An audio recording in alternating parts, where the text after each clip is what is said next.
ubu ndabona igare rinjyaza igitisira. Nakererewe. We munyonzi, gwino njyana igitisisha, banguka. Nde suyo munyonzi igare. Arangeze ariko byanze bikunze tu. Banguka njyana igitisi dore.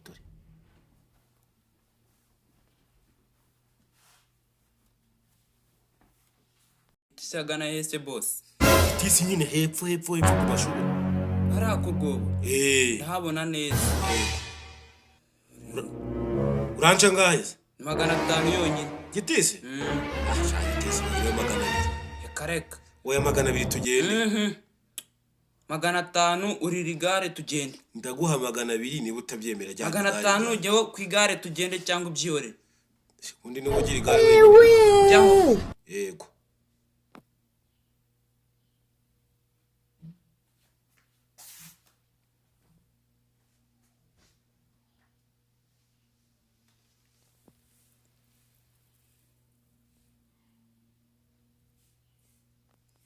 Uri bungezeyo neza ra? Ndakugezeyo sawa gake. Umunyonzi njye muhungu w'Ibugesera ndagutwara nkutware nk'amata y'abakitsi. Oh my god. Ndandeba. Tugende wejya ku igare tukomeze ufate we gusa. Ndafata gutugenda udiga. Nese kuri kugenda untura hasi. Diga se gute. Undi uzigare? Igare nzi. Ahubwo zamara amaguru ku igare vuba. Kandagiraho.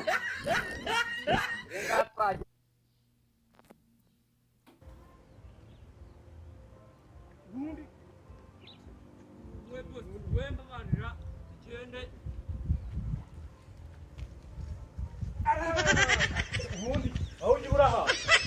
Ugenda kubitagura hasi.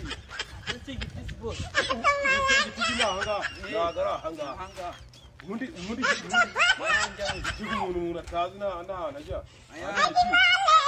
Nagara igitisi hanga. Igitisi niyo se twagerayo. Nanubwo umwaniya. Tugende ariko boss nawe uri mura agashi. Sinzi byawe. Tujyana twara tugende. Umva rero akugira ngo uze kuvuga hasi. Bashize none. Assalamu alaykum wa rahmatullahi wa barakatuh. Uyu musatani. Ntabwo ari gusa. Ahubwo ari yinyiza nacyo tuba yindimeze. Reka mbwirire. Kandi kugenda unuragura hasi. We nani garuzi. Boss mayange. Nese ndaguha amafaranga nta garuzi. 500 yanjye urayama. Jewe niba ugiye kumbita jewe ntabwo ngiye nakwishyura. Nese ndaguha amafaranga uti kugenda unuragura. Amafaranga yanjye. Nayungo. Tugende rero ngeri igitisi. Ntabwo twageze igitisi. Boss ngenda kwereka. Igitisi twahageze. Igitisi twahageze. Anga ntago ari igitisi. Ntago ari igitisi. Ari igitisi. Aya. Boss urayama. Nese tugende ngeze igitisi. Jewe urayama amafaranga yanjye. Twageze. Twageze ese kandi. Ari igitisi. Oya. Igitisi mwana harera. Urama amafaranga yanjye. Nese gongo. Ntago ari igitisi. Rapigare tugende. Ntago. Ninde musubiza aho nagukuye none wanjye. Yari igitisi. Ndaguta mu muringoti. Wibeshe ntemo. No.